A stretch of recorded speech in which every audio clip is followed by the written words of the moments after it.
Good afternoon, everyone, and welcome to today's webinar, the 2017 edition Geometric Design Guide for Canadian Roads, What's New? My name is Christine de Grandpré, Learning Program Coordinator at the Transportation Association of Canada and host for today's event. As far as the technical information for this webinar, all participants except for the presenter have now been muted for the remainder of the presentation. Please note that there will be no Q&A session from the audience following the presentation. This webinar is intended to provide a high-level overview of the new contents and key changes in the 2017 edition. Fundamental geometric design concepts will not be discussed as part of this webinar. TAC will be offering a cross-Canada series consisting of 1- and 2-day seminars to educate practitioners about geometric design in general and new guide contents. 3 experts and authors of the guide will lead the seminars. Also, the TAC Bookstore is excited to announce that the 2017 edition of the Geometric Design Guide for Canadian Roads will be available next month and can be purchased in its entirety or by separate chapters in both ebook and print formats. That's going to be it for my brief introduction, so let's go ahead and get started. It's my pleasure to introduce our presenter today, Mr. Jeff Millen, Regional Manager Halifax at WSP Canada. Jeff has more than 24 years of experience in highway design and road safety engineering. He currently serves as the lead road safety engineer for WSP's National Road Safety Engineering practice and was a co-author on several chapters of the 2017 Geometric Design Guide for Canadian Roads. We welcome our presenter. I'll now hand things over to you, Jeff. Thanks, Christine. Okay, well, thanks everybody for attending our What's New webinar. Sorry about the technical delay. I guess I've been involved with this project or aspects of this project since about 2011. So it's nice to see it come to a successful completion with the release of the guide in the next couple of months. I'm sure designers will find the guidance that's provided useful and helpful and certainly reflective of the state of the art in the Canadian context. So a brief overview of what I'll talk about today. I'll give you some background to the update project and just talk briefly about some of the key elements of the approach that we took to the update. Some of the key challenges in updating the guide. I'll spend most of my time focusing on the key changes. We don't have time to cover everything, but I'll certainly cover the key changes in each chapter and wrap it up with a summary of the key events that Christine's already mentioned. So some background. Since the release of the 1999 TAC guide, there's been a significant change in the knowledge base available to designers, and to a certain extent in the approach taken to design as well. When you think about all the things that have happened since 1999, there's been the release of the Highway Safety Manual. There's a whole slew of new tool sets for predicting road safety and operational performance. There's the release of the Roadside Safety Analysis Program, or RSAP, by AASHTO for doing cost effectiveness analysis on roadside decisions. And there's also a change in design philosophy. There's more of a focus on the need to accommodate active transportation, and certainly more and more challenges in designing in the urban context. So the whole idea of back in 2011, TAC commissioned a scoping study. And the whole idea of this study was to identify gaps in the current guidance, or in the 1999 guide, and identify new and emerging technical content to be incorporated into the guide, and also to identify a prioritized list of topics to be addressed in an update. And the reason for that was there were insufficient funds for an update of the entire guide. So it was identifying just the top 5 subjects for update. And the results of that prioritization exercise were as follows. There was a desire for a guidance on design exceptions. The thought was that that could be built into the philosophy chapter of the guide. There was a need to update the current guidance offered in the intersections chapter. Also, to update the guidance in the roadside design chapter. And there was a desperate need for enhanced guidance on active transportation. And the thought was that we would introduce 2 new chapters: pedestrian integrated design and bicycle integrated design. And then lastly was the need for human factors guidance. Human factors is becoming more and more prevalent in designs these days, and we'll talk about this in a little bit more detail as we go along. In addition to those 5 prioritized topics, there were a number of technical issues that the Tax Geometric Design Standing Committee's Revisions and Additions Committee was dealing with, and these were technical issues that had been under consideration for inclusion in the guide, and the thought was this would be a good time to incorporate these changes. There was a need for a general refreshing of the figures and tables, and one of the biggest complaints we had was the section numbering system. People wanted the section numbering system revamped. There was a need to update references, and then there was a desire to restructure the format of the guide into 10 standalone chapters, because the thought being that this would be a format similar to what the Australians use with their Ostroad guidance, and it accommodates updates of the various accommodates updates of the various chapters a little easier. So. Our approach. The work on the update itself started in September of 2017.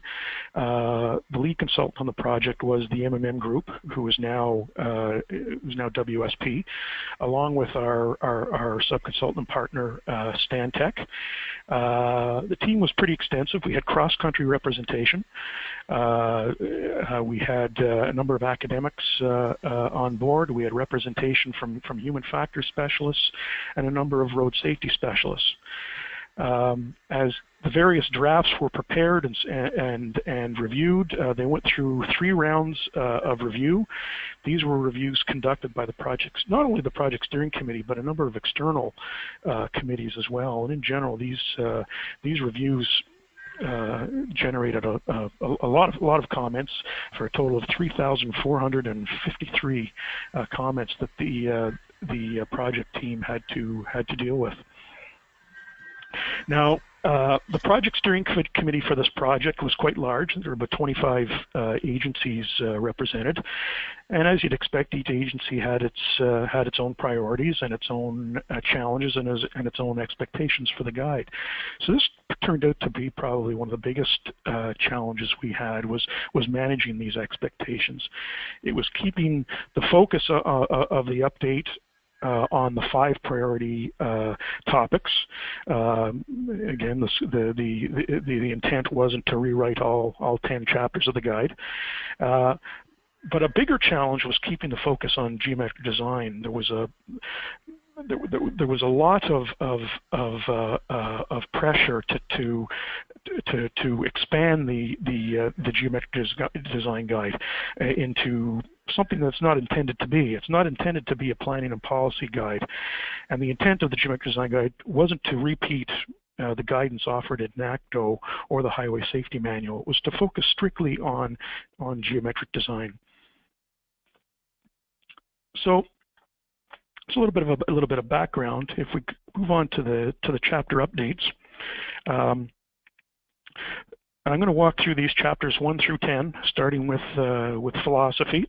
Say the original intent wasn't to rewrite the philosophy chapter, but it quickly evolved into a total rewrite. As you know, the current focus of the geometric design guide is really on vehicular traffic and rural high-speed environments. So there was a need to better reflect the need to accommodate active transportation, and to acknowledge the differences between designing in the urban and the rural design. So as a result, the philosophy chapter went through a pretty significant rewrite. One of the topic areas within the philosophy chapter that was enhanced as part of this rewrite was the discussion on road safety, and there was an enhanced discussion that talked about or introduced and talked about the difference between nominal and substantive safety. Nominal safety being safety judged by a design element's compliance to design standards or warrants, and then substantive safety, which is measured by the expected crash frequency and severity of a particular design decision. And the movement nowadays is more towards a substantive safety type of approach. There was also a discussion added on managing road safety risk. And if you see the figure we've got on the left here, or sorry, on the right, this is we call this the risk management space, and you know, as you move from left to right on the horizontal axis, you're increasing the likelihood of a collision occurring, and if you move from the bottom to the top of the vertical axis, you increase the potential severity of a resulting collision. And what we've tried to highlight in this chapter is that designers really, as you make a design decision, it has an impact on the safety performance, and designers really need to be aware of what those changes are and how it affects safety. And ideally, we like to focus our design efforts on staying in that lower left-hand corner of the risk management space.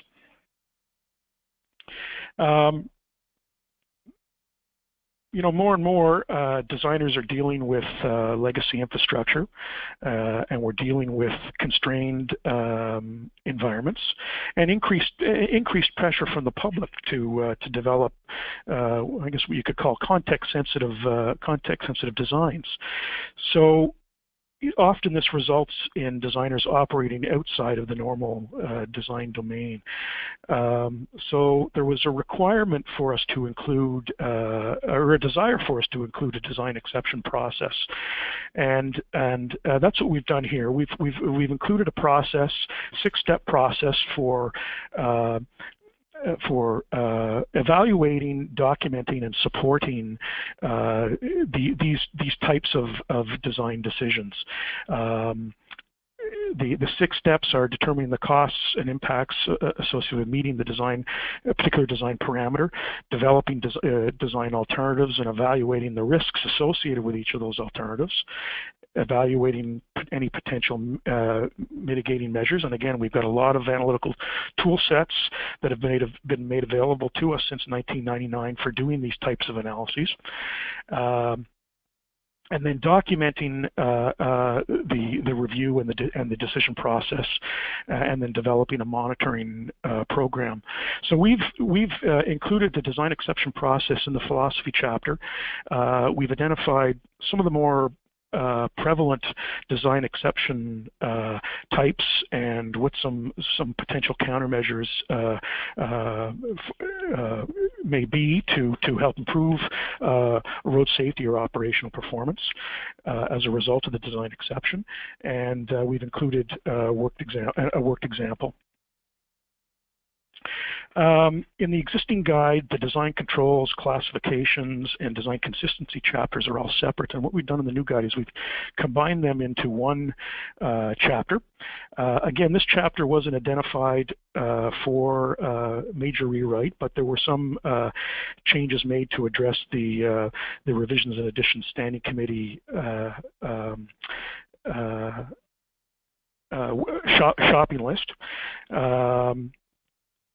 Now, we've started this section out with a new information on human factors. You know, as designs become more and more constrained and complex, we're seeing more and more the need for input from human factor specialists, just to get an appreciation for the capabilities and limitations of drivers, and will they be able to deal with the design, or the constrained design, or the complex design that's being proposed. So we've started out this control section with a pretty in-depth discussion on human factors in design and the design users. So what are the drivers' capabilities and limitations? We've got an extensive discussion in here on design, driver expectation, and also driver workload. In the speed portion of design controls, there have been a few changes as well. One of the changes was distinguishing between the difference between selecting design speeds in an urban versus a rural context. This is a thing that municipal agencies wrestle with on a fairly regular basis. We've also introduced the concept of target speed. This is something that the U.S. and the Australasians have been using quite extensively, but it's fairly new to Canada, unless you've gotten involved in context-sensitive design type projects. And this is where you select a target speed, and then you choose the physical roadway design elements to help enforce the speed. So this is a fairly new concept that's been introduced in the guide. We've also included a section on human factors and speed. So the types of cues that drivers use in selecting their speed. This is things like lane width, side friction. We've introduced the concept of speed adaptation, and this is a common concern when drivers leave a high-speed facility onto the adjacent roadway network. They have a hard time judging their speeds, and as a result, you can expect higher than usual operating speeds in around these zones. This is something that designers need to be aware of. And then driver workload and speed, how driver speeds are impacted by workload. One of the key technical changes that came out of the revisions and additions was the desire to adopt the 2011 AASHTO stopping site distance model. And this model's a little different than the current one in that the driver's eye height is slightly higher. Instead of 1.05, it's 1.08. But the big difference is in the taillight height. Instead of 380 mils, it's up to 600 mils. And this is research out of the U.S. is showing that this is more representative of the current fleet of vehicles in North America. And then there's also the application of a constant deceleration rate. If you recall, the current guide has a rate that varies depending on the speed depending on design speed. And if you plot this up, the figure we have here, that the white dots represent the upper end of the current design domain for stopping site distance, and the black dots represent the lower limit of the current design domain. You'll find that the new AASHTO approach pretty much splits the two. It pretty much runs right down the middle of the current design domain.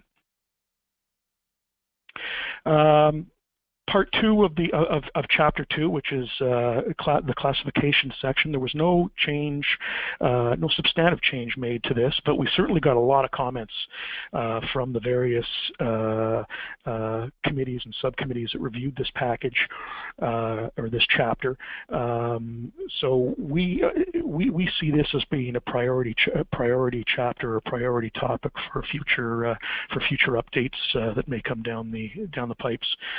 And again, with design, with the consistency, part 3 of Chapter 2, there were this wasn't identified for a major update.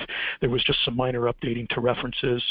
And then in the operating speed consistency section of this part of the chapter, we included information on IHSDM, this is the FHWA's Integrated Highway Safety Design Model software tool, and its design consistency module that automates the process of examining operating speed consistency. Chapter 3, alignment. Again, alignment wasn't identified for a major rewrite, but because many fatal and run-off-the-road collisions are associated with curves on roadway, and crash rates on curves are typically 3 times higher than those on a tangent. We thought it was important to include a discussion in human factors considerations on curves.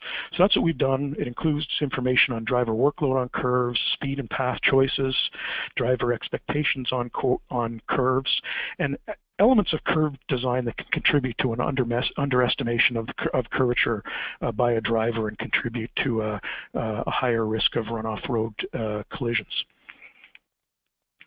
In the alignment chapter, because of the changes we made in design controls to the stopping sight distance model, we also had to make some changes within the alignment chapter. The first adjustment that had to be made was for lateral clearance on horizontal curves. Again, this is dependent on stopping sight distance because we've changed the model or the stopping sight distance approach. We've had to adjust these results.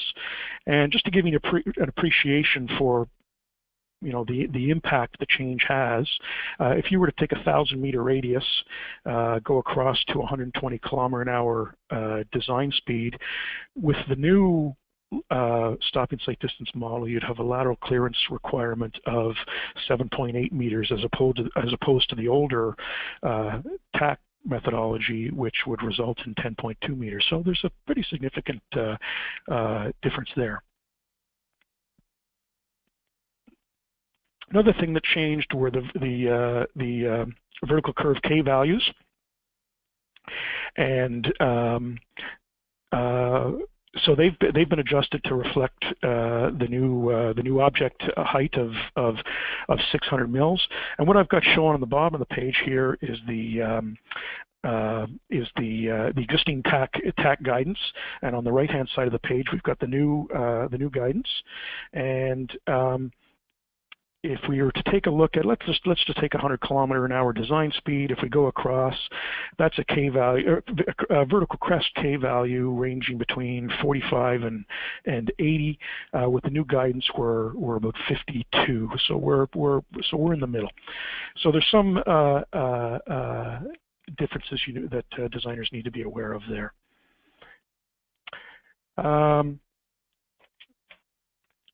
Chapter 4, cross sections, not identified for rewrite, but again, there was some human factors and road safety, updated road safety and human factors content that we thought was important to include. So we've updated some of the existing CMFs that are in the current TAC guide. We've also included human factors guidance on the impacts of lane width and shoulder width on speed. We've simplified the guidance and the typical cross sections that are in the current guide. That we found that information a little bit confusing. So again, we've tried to simplify that. We've added references to the brand new ped and bike chapters. I guess one of the biggest changes in Chapter 4, though, was the changes to lane widths for rural versus urban situations. What we've done is we've enhanced the guidance to support the use of narrower lane widths in urban areas, and this is a requirement that the municipal agencies and the steering committee were certainly glad to see. And this is the type of guidance that's provided. Here's the through lane widths on urban roadways. What we've done is we've set a new design domain and then a recommended range, and you can see that on lower speed environments, the lower practical limit is down to 2.7 meters now, with a recommended range of 3 to 3.7. So this gives municipal agencies the flexibility they need. We've also introduced Safety Edge, information on Safety Edge. For those who aren't familiar with this, with pavement edge drop-offs, they can be quite problematic if a car drops off and you've got a pavement edge drop-off of about two inches. This can create tire scrubbing when a driver tries to steer back onto the highway, and this scrubbing, when a tire finally catches, can cause pretty severe collisions as a result of the oversteering that's often required to get the vehicle back on the roadway. And the U.S. has found significant benefits associated with the provision of a safety edge or a tapered edge on the edge of the pavement mat. So we've introduced that concept. Chapter 5 is where we get into the first real rewrite of the guide. This was a brand new chapter. As you recall, the existing guide didn't have much in the way of guidance, and any guidance they did have was more focused on off-road bike facilities as opposed to on-street facilities. So this chapter starts with information on the design user. There's a broad range of cycling skills and characteristics, rider characteristics that designers need to be aware of. There's also a pretty wide variety of bicycle types and the operating spaces associated with these various types of bicycles that designers need to be aware of. We've got a discussion in here on safety and security, and if riders don't find a facility safe or secure, it's highly likely it's not going to be used very much. So this is something we want to ensure that's addressed in design. And then we have a section on speeds associated with the various types of riding and what speeds are applicable in which situation. We've got a pretty broad range of facility types that are talked about in the new chapter. Some of these facility types you might be familiar with, like buffered and unbuffered lanes, and some of them you may not be familiar with, say like advisory bike lanes. And that's a picture I have. That's what the picture is on the right-hand side here. This is an advisory bike lane. I'm not aware of too many of these in Canada right now, but it's certainly something that's starting to appear in the U.S., and I'm sure it'll be in your neighborhood before too long. So the new chapter includes information on these facility types, guidance on when they're appropriate and when they're not appropriate, and guidance on the dimensions of the various facilities. And here's an example of the type of guidance that's provided. In this particular case, it's for this is a buffered bike lane, and again, you can see the design domain that's provided, recommended range, and then the upper and lower practical limits for the various elements of the facility. And that type of guidance is provided for each one of the facilities that were shown on the previous slide. Yeah, but that give me the wrong thing. Now, there's a facility selection tool included. This facility selection tool, can somebody mute their phone? This facility selection tool includes guidance on when the various facility types are appropriate. It gives some application heuristics and contact considerations. I will talk to you. But I got called on Friday, right? So nothing yet. Yeah. Under the alignment elements, it's the typical type of information you'd expect to see on stopping sight distance for cyclists, horizontal and vertical alignment, and clearance envelopes for various situations. Intersection treatments. Again, what's the best way of treating the various types of facilities at intersection locations? So we provided guidance on a number of different ways of treating bike lanes, protected bike lanes, how to treat multi-use paths at intersections, but also at mid-block crossings, how to treat bicycle lanes at off and on ramp locations for interchanges. Bicycle lanes leading into roundabouts, and also at railway crossings. And then the chapter wraps up with guidance on other design elements, traffic control, lighting, bike ramps, gives some options on how bike lanes can be treated in the vicinity of transit stops, gives some guidance on types of delineators that can be used for protected bikeways, and some information on bike parking provisions. So it's a pretty extensive overview of bicycle facilities, and it's a pretty extensive set of guidelines that are provided. Chapter 6 was pedestrian integrated design. Again, this was a new chapter that replaces the current streetscaping chapter in the existing guide.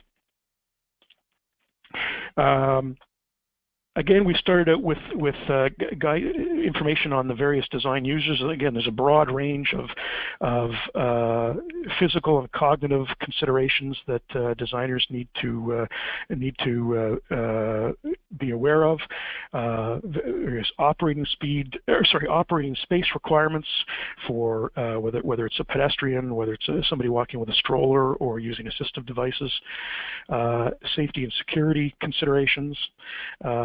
Accessibility for a wide range of assistive devices, and current information on crossing speeds. The design guidance for the pedestrian chapter is going to split up into 3 zones. I guess the overall roadside zone that is split into the frontage zone, which is the zone right next to the property line or next to the building facade, where you may have, well, you can see in the picture here, planters or tables and chairs, or a line for a movie theater or something like that. There's guidance offered on dimensions for that. The pedestrian through zone, which is the clear sidewalk dimensions, and that changes with the pedestrian volumes that may be present, and then guidance on the furnishing zone and the dimensions there, the clearances required. There's a good discussion on crosswalks, both at intersections and mid-block locations, and a number of treatment options or alternatives that can be considered at those locations. There's also a pretty extensive discussion on the pedestrian surfaces and grades, ramps and stairs, street hardware, lighting, and pedestrian fencing.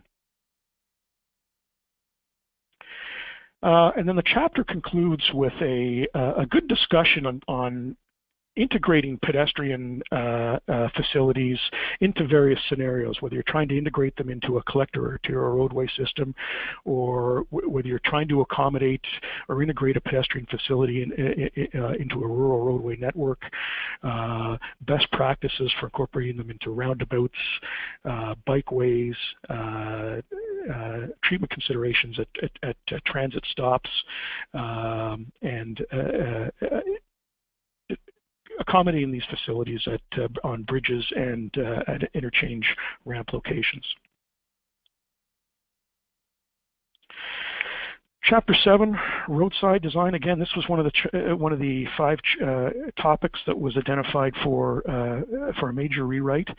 The existing roadside design chapter was pretty good, but you know, there have been significant advances since 1999 in the research, particularly research coming out of the U.S. Focused on roadside design. And because the roadside plays such a significant role in the safety performance of many roadway facilities, we thought it important to include a human factors discussion here. And human factors that contribute to, specifically human factors considerations that contribute to runoff road collisions. There's also an increased focus on the need for cost-effective analysis when it comes to assessing the need for barrier. And since 1999, AASHTO's released their Roadside Safety Analysis Program, or RSAP, version 2. I think it's available, or it was first released in 2006, I think, as part of their roadside design, the AASHTO Roadside Design Guide. There's a newer version of RSAP out called version 3, but I don't know that it's been fully adopted by AASHTO as of yet. I've certainly used it, and it's extremely complex and cumbersome to use with, to work with rather, and it often gives results that aren't in line with what normal practice would be in Canada. So as a result, we focused on TAC is focused on adopting the RSAP version 2 tool set, and we've included a worked example of how you can do a cost-effective analysis of design alternatives, and you can see this is out of the guide where we've got a worked example where we've got a set of median bridge piers, and we've looked at the do nothing alternative versus the barrier installation versus using a crash attenuator system. And again, we walk you through the example and show the users how to assess the outputs of the software. One of the biggest changes in the roadside design chapter is the change to the encroachment distance E that's used in calculating barrier lengths. E is the theoretical distance needed for a vehicle that has left the roadway to come to a stop, and you can see E in the figure down below. In the 1999 guide, the values are in the 1999 guide are based on the 1993 Ontario Roadside Safety Manual, so that goes back a little ways. But then to the best of our knowledge, the 1993 Ontario Roadside Design Guide is based on findings from a study that was conducted by Hutchinson and Kennedy back in 1966, and the values that are in that Ontario guide are in line with the values that have been used in past versions of the AASHTO Roadside Design Guide. But a lot of agencies, particularly in the U.S., have found that the lengths of barrier that these encroachment values generate are excessively long. So a bunch of research went into this down in the U.S., and in the 2011 guide, they adopted a new set of encroachment values. And these are based on a Cooper study that took place in 1980. It's a Canadian study, I believe, and it's been supported by benefit cost analysis. And what they're finding is that it better reflects real world crash data when it comes to barrier lengths of need. And you can see that one of the big differences here, instead of having one value for design speed, regardless of AADT, what they've done is they've provided values for each design speed and broken down into levels of AADT or exposure. And if we take a look at the potential impacts that this change has, we take a look at this table. We've got the design speed in the first column. We've got the TAC encroachment values in the second column. And then we've got the AASHTO high and low, the high being the encroachment value for high traffic volumes, and the low being the encroachment value for the lower traffic volumes. And you can see some pretty significant differences in the values. The red values are interpolated, by the way, the red figures there, they've been interpolated. And what it results in is when we look at the high traffic volume situations, we're ending up with a reduction in barrier length of about 20, what would the average there be, about 20-25%, something like that. But when we get into the lower traffic volume situations, it's a pretty significant reduction in the amount of barrier you need. So some significant cost savings associated with that. Other technical changes to the, or additions to the Chapter 7 included a discussion on barrier curb combinations, the do's and don'ts of barrier curb combinations. High tensile cable barriers becoming more and more popular. I know Alberta is a big mover and shaker when it comes to the use of high tensile cable barrier, and a lot of other road agencies either have installations or have test sections of high tensile cable barrier to monitor performance.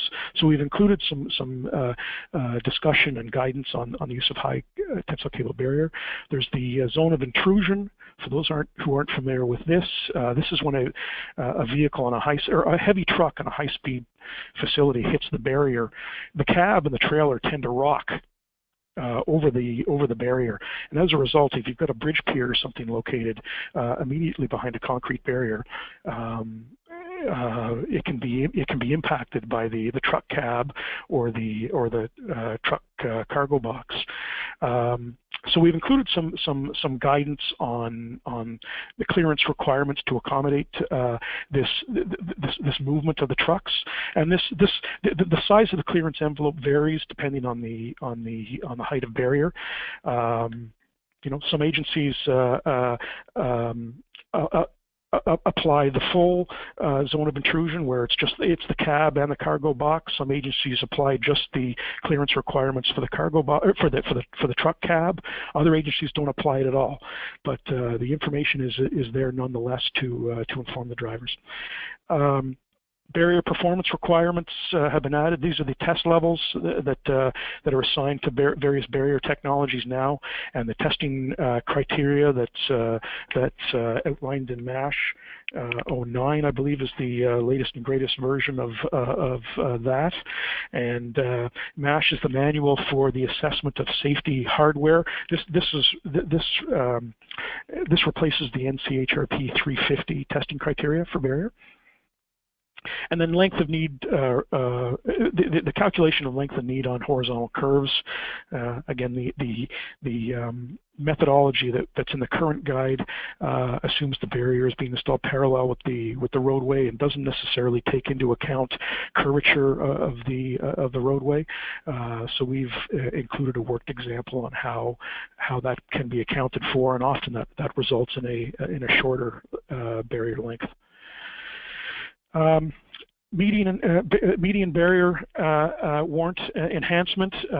We've beefed that up in the new Roadside chapter. We've included the new AASHTO warrant, which reflects the fact that 2/3 of cross-median collisions occur on median widths of 15 meters or less. We've also included guidance from other agencies. There's a Caltrans warrant that has two parts. It's got an AADT and median width component, but it's also got a collision rate component that can be examined. We've also included information on findings from other state highway agencies and provincial agencies on what they've found to be cost effective with regards to median barrier protection. A lot of these U.S. states are finding that for medians less than 23 meters, it's quite often cost effective to shield or to provide median barrier. Multimodal configurations on bridges. Again, this is barrier requirements for accommodating bicycles and cyclists on bridges. This comes out of the fairly recently released TAC guide on bridge traffic and combination barriers manual.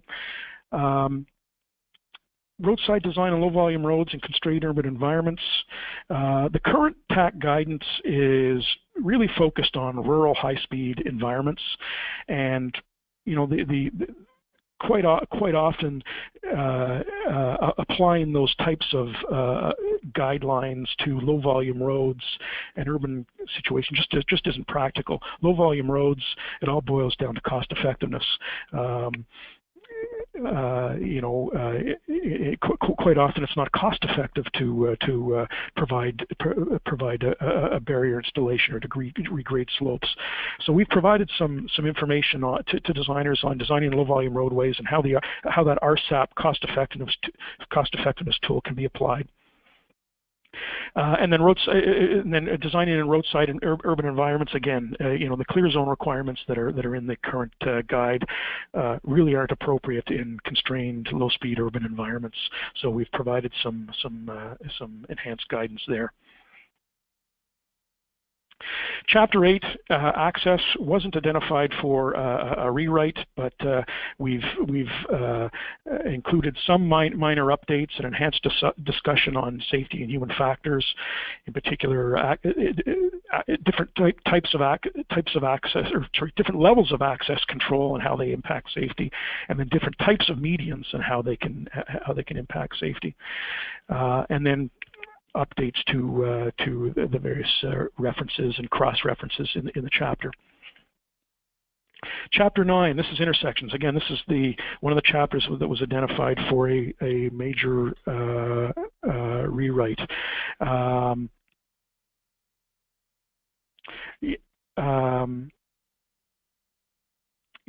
At intersection locations, the driving task typically becomes more and more complex. So we thought it was important to start the intersection chapter off with a pretty extensive discussion on human factors. And again, the driving tasks and risks specific to drivers approaching or navigating through an intersection. Information on how drivers search or visually search on the approach to and through an intersection, visual blockage and how that can impact safety performance. A good example of this is the positive versus negative offsets of left turn lanes. How drivers judge gaps in traffic. Concerns specific to older drivers and some of the limitations and challenges that are faced by older drivers that designers need to be aware of, and the importance of positive guidance as drivers approach and navigate through intersections. The updated road safety content. Well, there've been significant changes in the safety tool sets that are available to assess different types of intersection configurations, and we talk about this in the guide, and point out the fact that the Highway Safety Manual has a number of collision prediction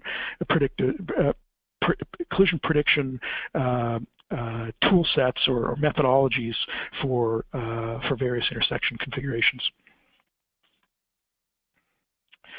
Rural versus urban context. The current guide is mainly focused on high-speed rural intersections, and it was important to point out the significant difference in designing intersections in the rural versus the urban context.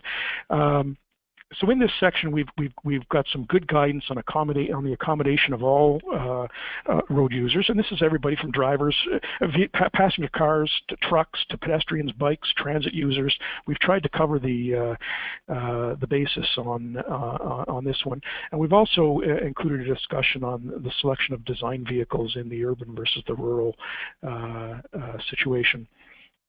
We've updated the section on railway crossings to reflect Transport Canada's new grade crossing regulations and grade crossing standards. So we've got a good discussion in there on the various standards and guidelines that designers need to be aware of. One of the big changes was the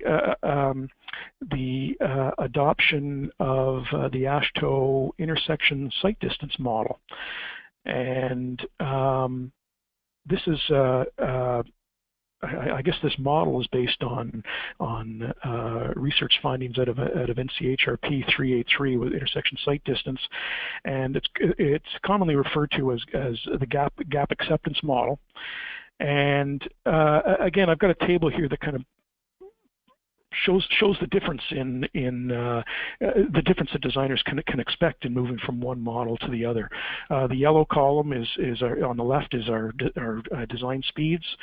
The orange is for left turning vehicles with a vehicle approaching from the right, and you can see the current TAC intersection site distance requirements, and then how it changes when we switch to the AASHTO. Now, at low speeds, the changes aren't that significant, but as you can see, as you get up into higher design speeds, it's a pretty significant change in the site distance requirements. And it's similar when we look at right turns with vehicles approaching from the left. That's a fairly big change there. We've also introduced the concept of smart channel. This is a treatment at intersection locations to accommodate right turns. It results in slower vehicle speeds, improved visibility, particularly for older users. They're not trying to stretch way around to the left to try and see what's coming in the oncoming lane. And it also improves visibility to pedestrians.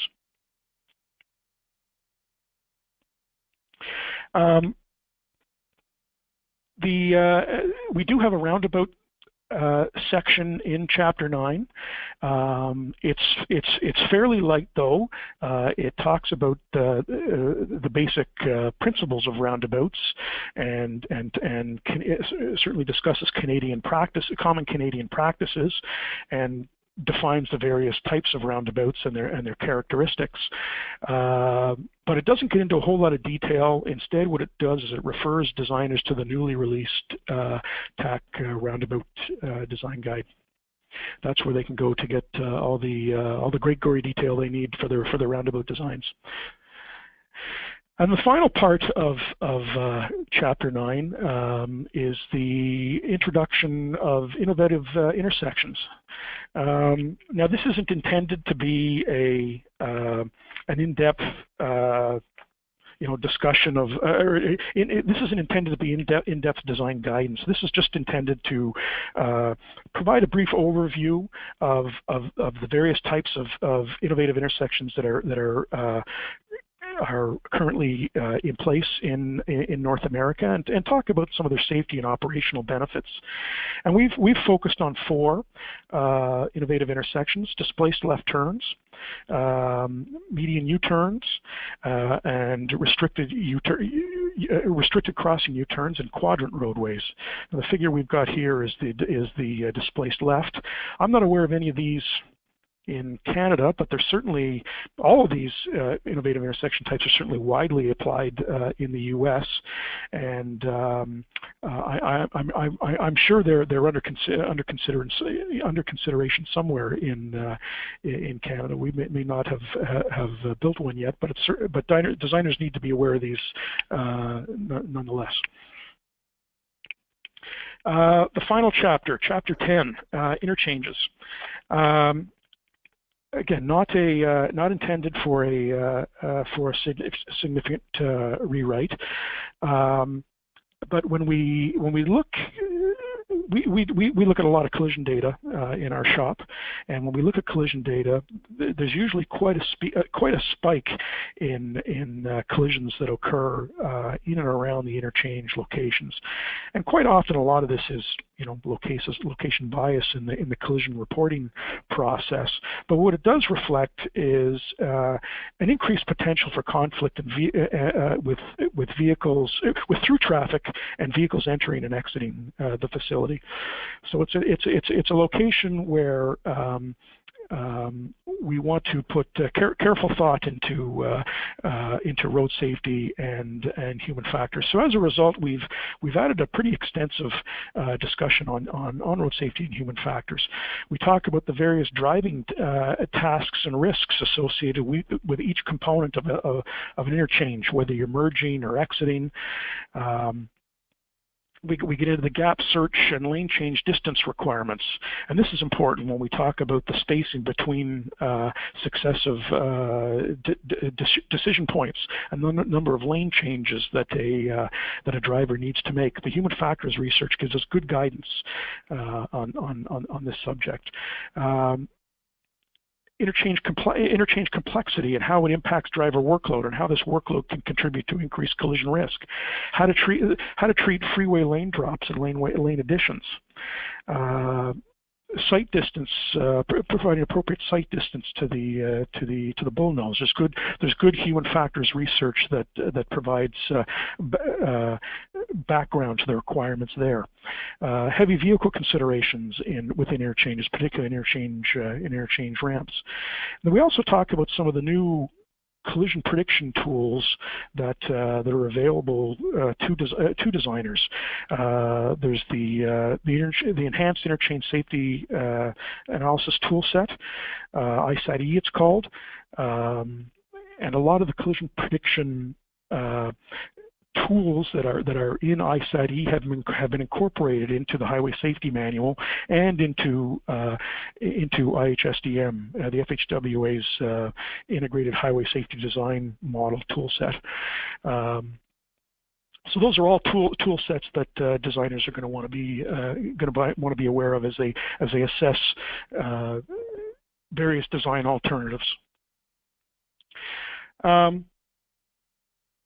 There's a discussion that we've added on accommodating bikes and peds at interchange ramp terminals.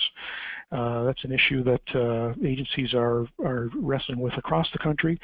And then we've also added actually introduced DDI, or the Diverging Diamond Interchange, and that's what we've got in the figure here. Again, I'm not aware of any of these that have currently been built in Canada, but I know they're certainly under consideration, if not there might be a couple of locations where they're currently being designed.